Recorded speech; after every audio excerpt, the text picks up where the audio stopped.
I stood in the shadows of my own hallway at 11 o'clock at night, listening to my daughter-in-law whisper that I did not really own my home anymore. She said it was time for a transition. She said I was too old to understand the finances.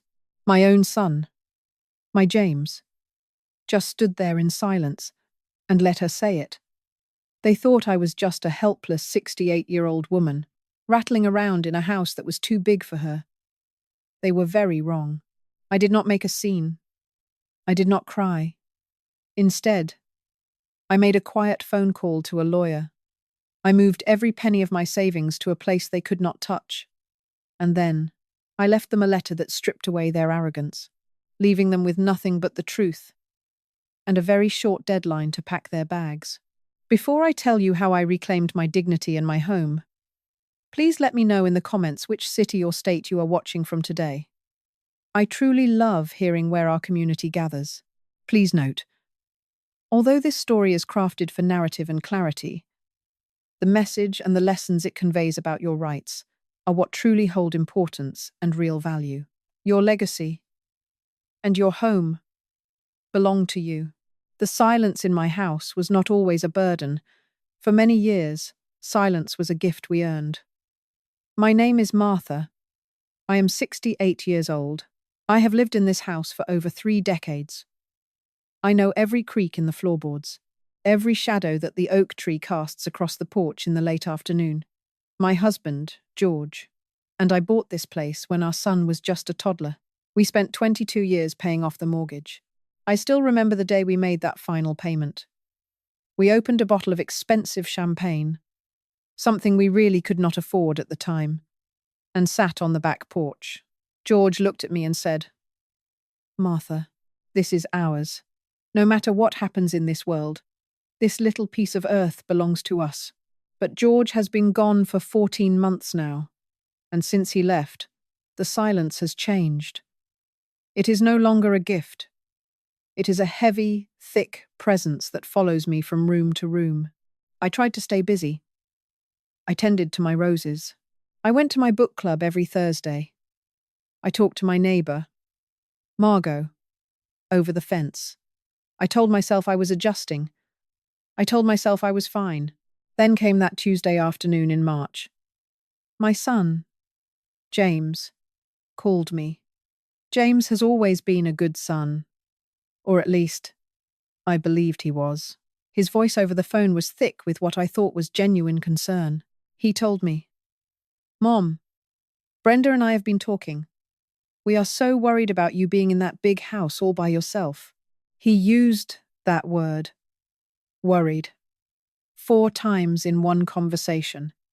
Worried. He told me he couldn't sleep, thinking about me falling or being lonely. He told me that his children, Ethan, who is 7, and Lily, who is 5, missed their grandmother. He said they would love to have me close by every single day. I sat there at my kitchen table, the same table where George and I used to have our morning coffee. James kept talking. He said, "Mom, it is a 4-bedroom house. You are just rattling around in there. Let us come stay with you for a while, just until things feel more settled." I looked across the living room, toward the corner by the fireplace. George's old leather armchair was sitting there. It was empty. I could almost see him sitting in it, snapping open his copy of the Wall Street Journal, the way he did every morning for 40 years. The chair looked so lonely. I looked at the 3 empty bedrooms upstairs, and then I looked at my own hands. James was offering me a house full of life. He was offering me the laughter of my grandchildren. He said it would be temporary. He said, "A while. Just a while." In that moment, the loneliness won. I was tired of being the only person in a house built for a family. I wanted to hear little feet running down the hallway again. I wanted to feel like I belonged to someone. So, I said yes. I told my son they could move in. It was a decision that felt right at the time.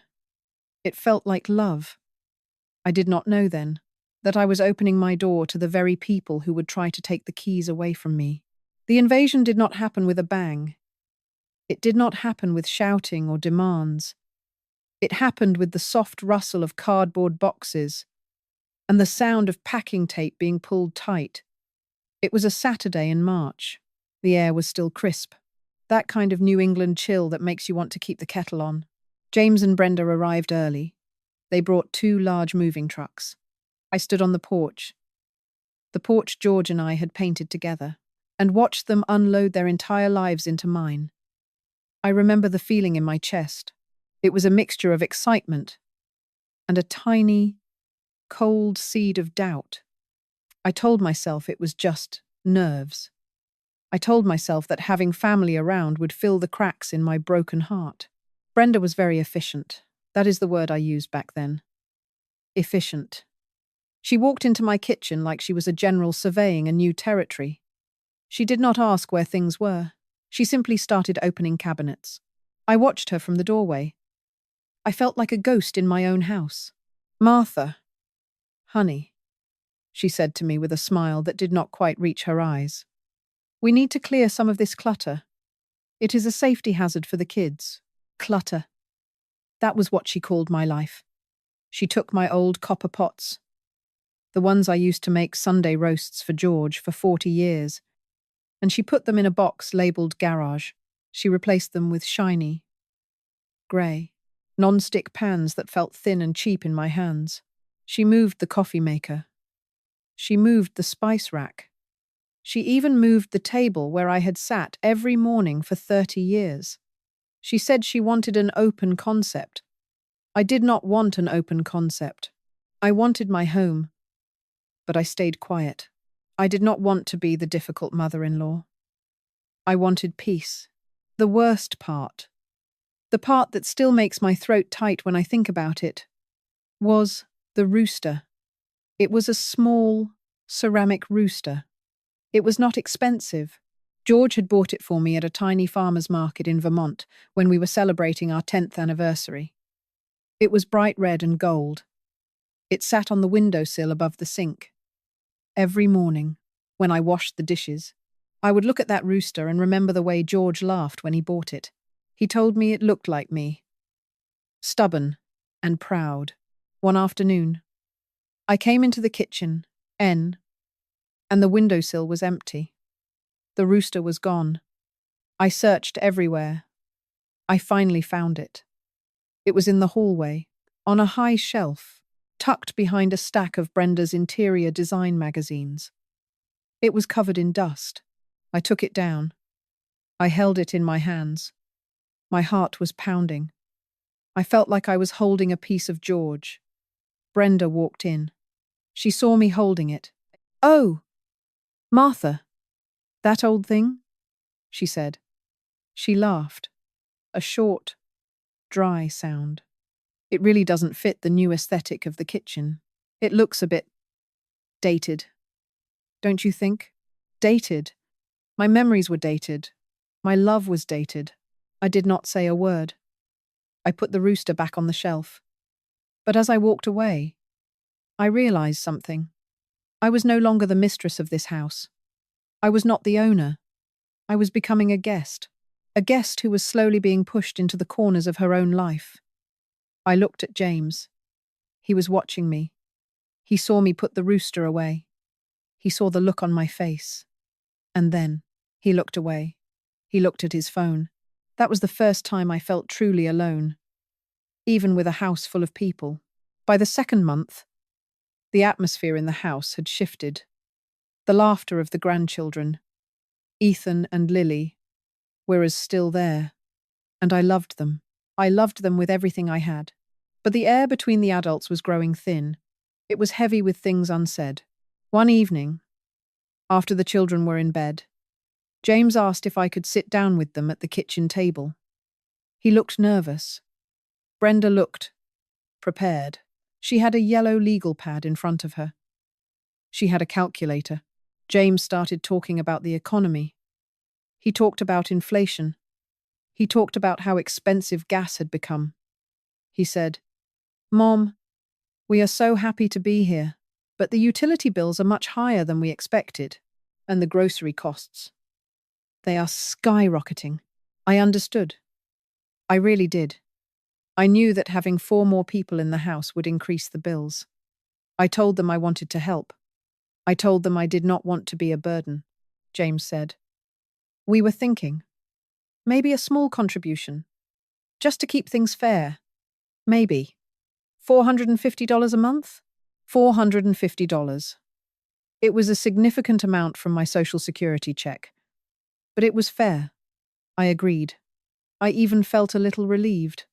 I thought that by paying, I was earning my right to be there. I thought it would stop Brenda from looking at me like I was an unwanted expense. But it did not stop. 3 months later, James sat me down again. His voice was lower this time. He would not look me in the eye. The prices have gone up again. Mom, he said, the heating bill for the winter was brutal. We need to adjust. We were thinking, $800. $800. My heart skipped a beat. That was nearly half of my monthly income. I looked at Brenda. She was wearing a new watch. An Apple Watch. The expensive kind. She was scrolling through her phone, probably looking at new curtains for the living room. James, I said softly. That is a lot of money. I still have my own expenses, my medicine, my car insurance. We are taking care of you. Martha, Brenda interrupted. She did not look up from her phone. You don't need to worry about the house anymore. We handle everything. 800 is a bargain for a room in this neighborhood. You know that. A bargain. She was talking to me like I was a tenant in a boarding house. Not a mother. Not the woman who owned the roof over her head. I paid it. I stopped going to my book club because I couldn't justify the cost of the lunch. I stopped buying the good tea I liked. I stayed in my room more. Then, it happened. The final blow. It was a month before my 68th birthday. James came to me. He looked ashamed. Brenda was standing behind him like a shadow. Mom, we ran the numbers. To keep this house running. To make sure Ethan and Lily have everything they need. We need you to contribute $1,200 a month. $1,200. I felt a coldness spread through my limbs. That was almost all of my Social Security and my small pension from the school district. It would leave me with nothing. Not even enough for a haircut. I can't. James, I whispered. I won't have anything left. We will provide everything you need. Mom, James said. He sounded like he was reading from a script Brenda had written.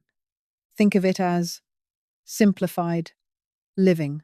You won't have to worry about a thing. I looked at them.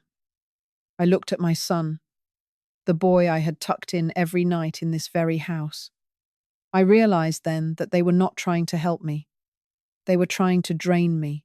They were turning me into a source of income. I was paying $1,200 a month to live in a house that I already owned. A house George and I had bled and sweated for 22 years to pay off. I felt a spark then. It was small. It was deep inside. It was the part of me that had managed a $4 million budget for the school district. It was the part of me that George called stubborn. I looked at the yellow legal pad. I looked at Brenda's new watch. And I realized I had been playing the role of the victim. But the victim was about to change. I was not just a grandmother. I was the owner. And it was time I started acting like one. It was a Wednesday evening in October. The wind was howling outside, rattling the window panes in a way that always made me feel grateful for the thick, solid walls George and I had built. I had gone to bed early, or at least, I had gone to my room. I was tired. Not the kind of tired that comes from a long day of work, but the kind of tired that comes from feeling like a stranger in your own home. Around 11 o'clock at night, I felt thirsty. I crept out of my room and walked quietly toward the stairs. I didn't turn on the lights. I knew these hallways by heart. I knew exactly which floorboards would creak and which ones would stay silent. As I reached the top of the stairs, I saw a sliver of light coming from the kitchen below. I heard voices. Low, urgent, and sharp. It was James and Brenda. I should have kept walking. I should have made my presence known. But something in the tone of Brenda's voice made me freeze. I stood there in the darkness, a ghost in my own hallway, listening to my life being dismantled. She is getting more forgetful. James, Brenda was saying.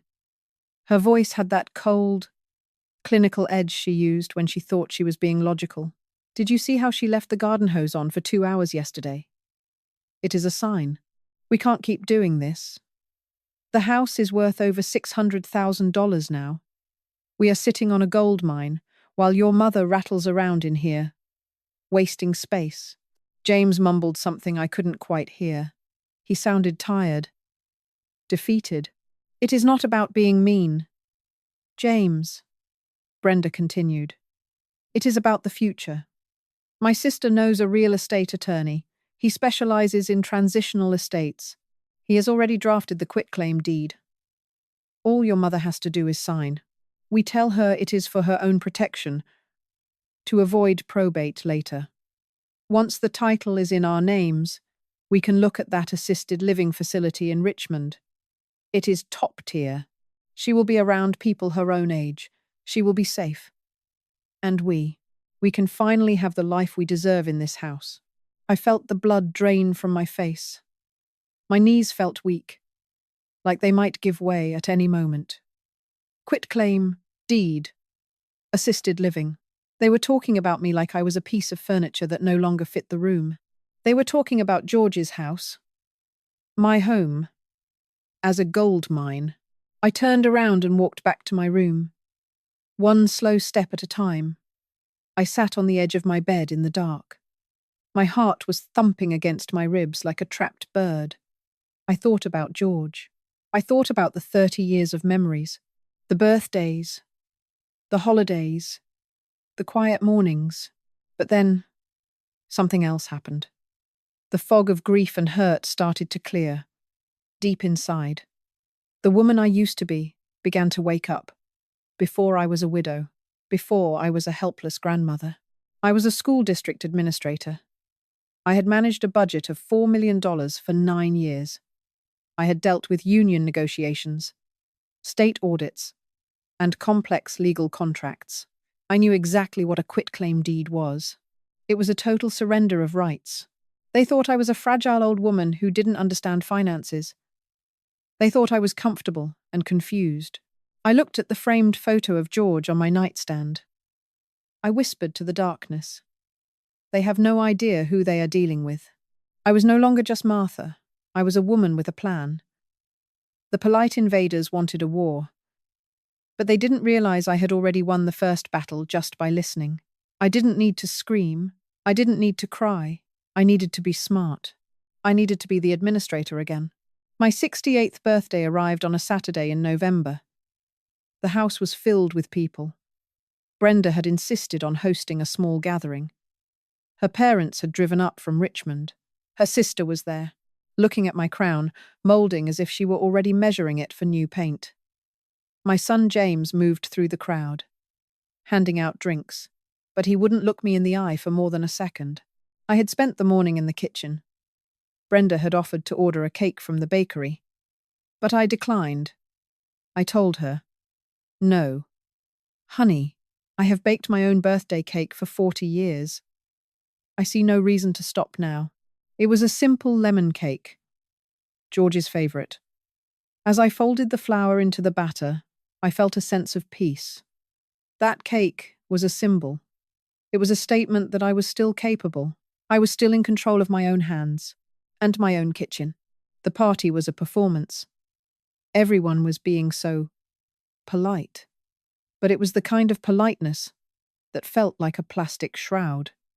I sat in my chair, the one Brenda hadn't managed to move to the garage yet, and I watched them. During the middle of the party, while we were all gathered in the living room, Brenda's father commented on the neighborhood. He talked about how much the property values had risen. Then, Brenda took the stage. She stood in the center of my living room, holding a glass of wine. She looked at the guests and then at me, her voice dripping with artificial sweetness. "We are so happy to be here to take care of Martha.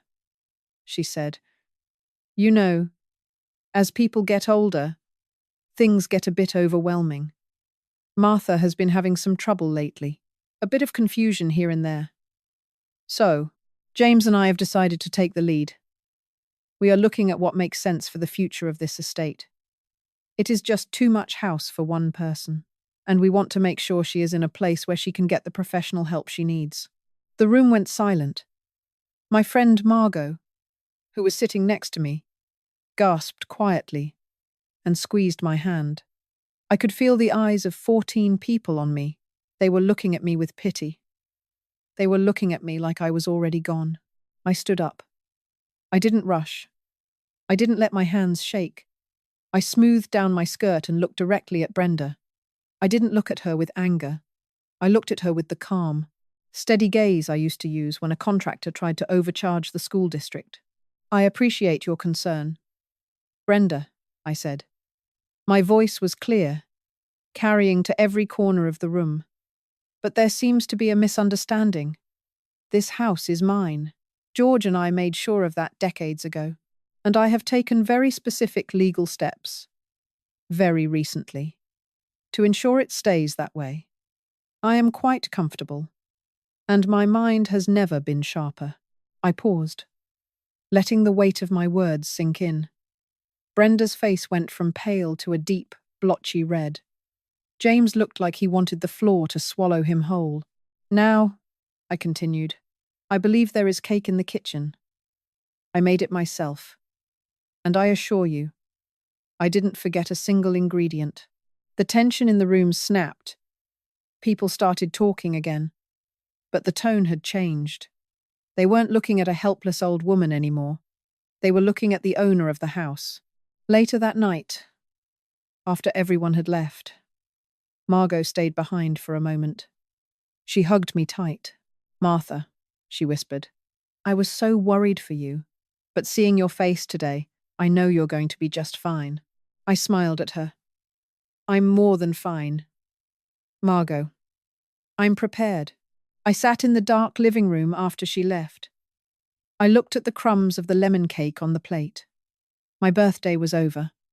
I was 68 years old, and for the first time in 14 months, I felt like I was finally standing on my own 2 feet.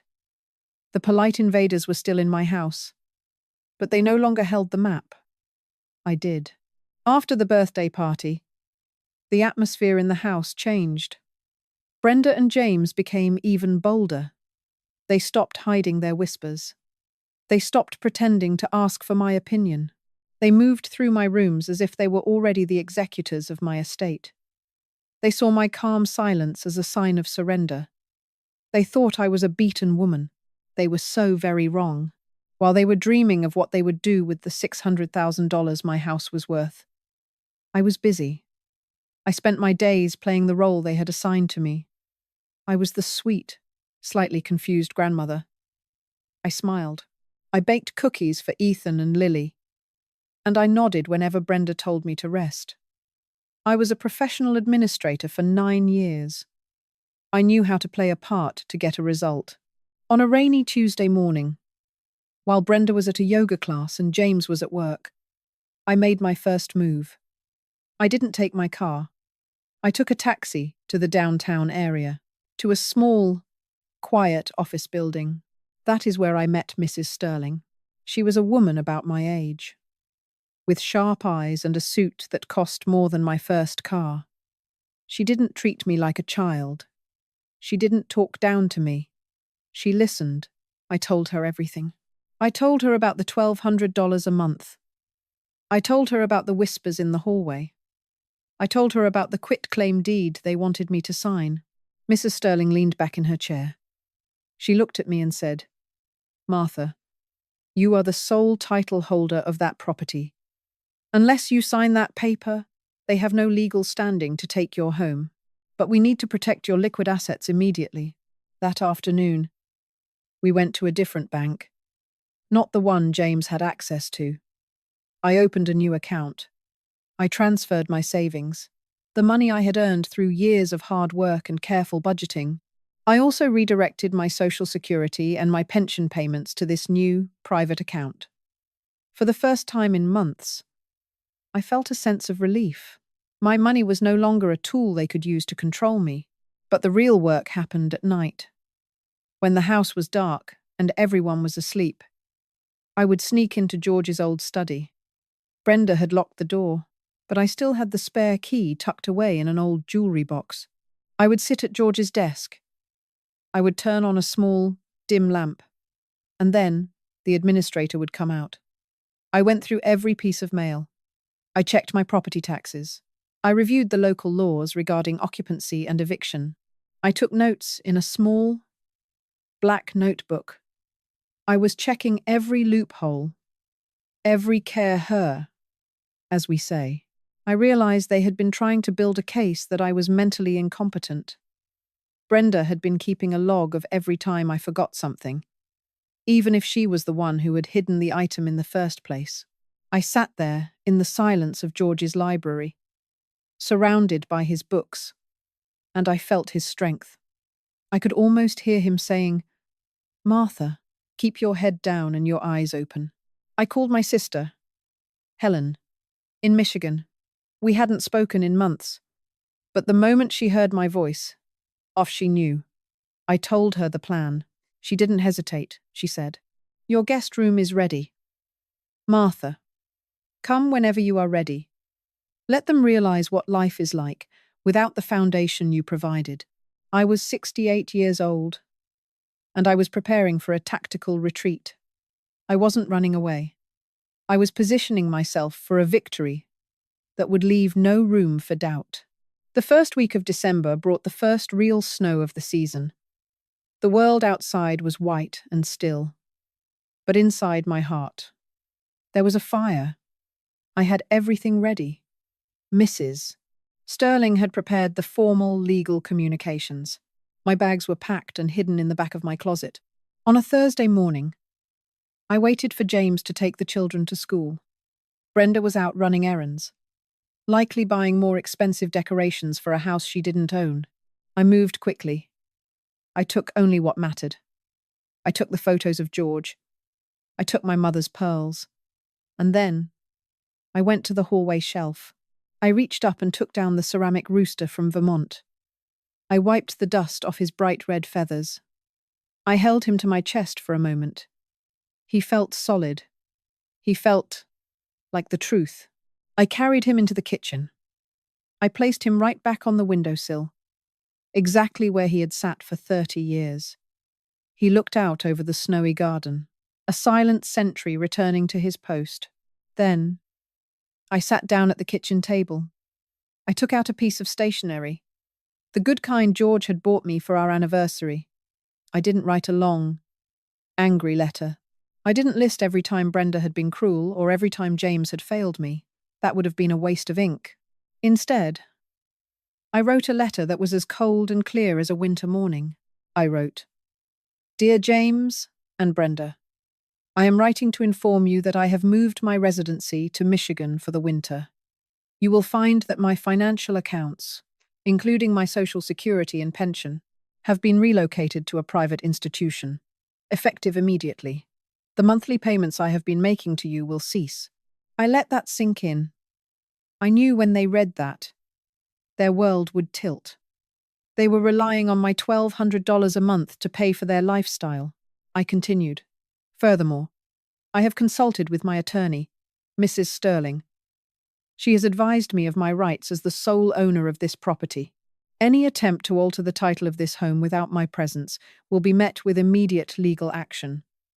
You are welcome to stay in the house for the next 30 days as my guests, but after that, we will need to discuss a formal lease agreement at market rate, or your departure."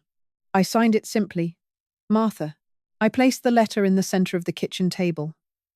I stood the ceramic rooster right on top of it, using its weight to hold the paper down. It was my final statement of ownership. I walked out the front door and locked it behind me. I had my neighbor, Margot, waiting at the end of the driveway to give me a ride to the airport. I didn't look back. I knew what was behind me. A house full of shadows and people who had forgotten the meaning of family. By the time I landed in Michigan, the sun was setting. My sister Helen was there at the gate, waiting with a thick coat and a warm hug. We sat in her kitchen, drinking tea, and for the first time in over a year, I felt safe. I knew my phone would start ringing. I knew the messages would start pouring in. Brenda would be hysterical. James would be confused.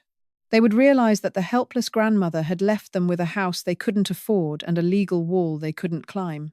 I had been smart because I had to be. I had been strong because they gave me no other choice.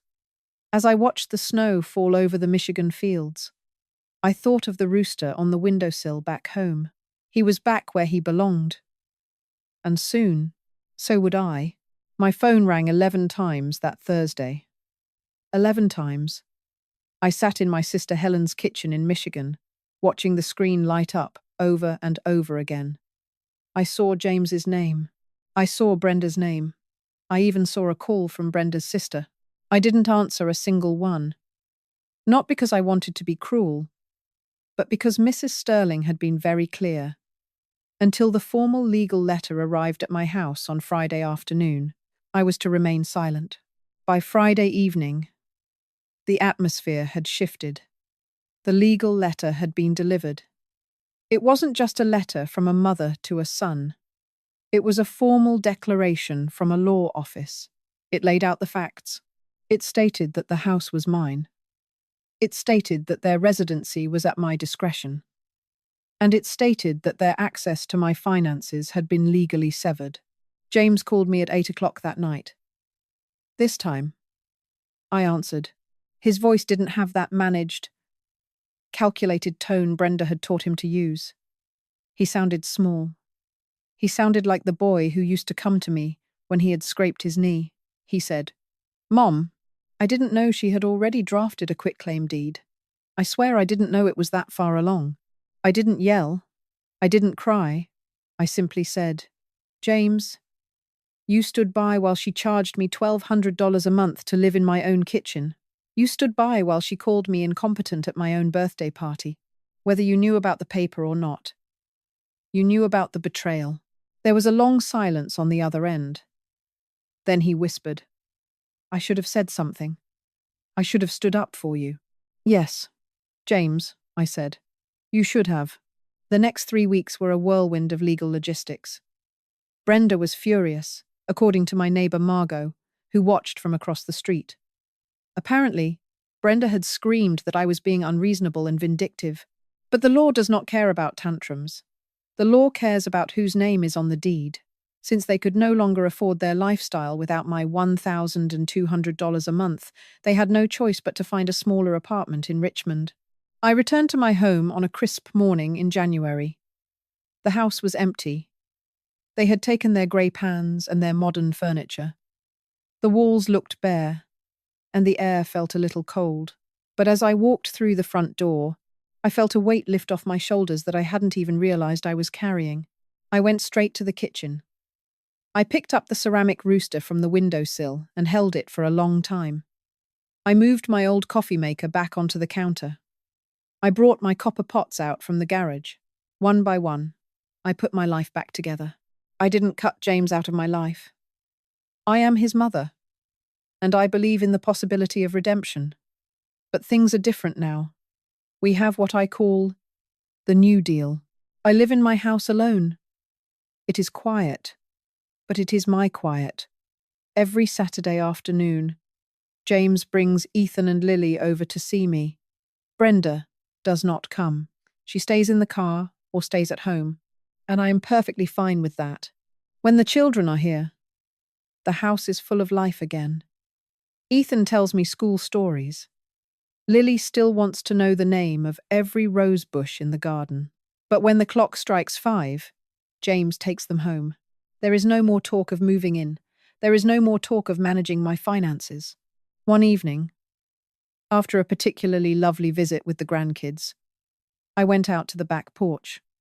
I opened a bottle of champagne. It was the same brand Jorg, E and I had shared 22 years ago. I poured a glass and sat in the chair George used to love. The sun was setting, casting a golden glow over the yard I had tended for 30 years.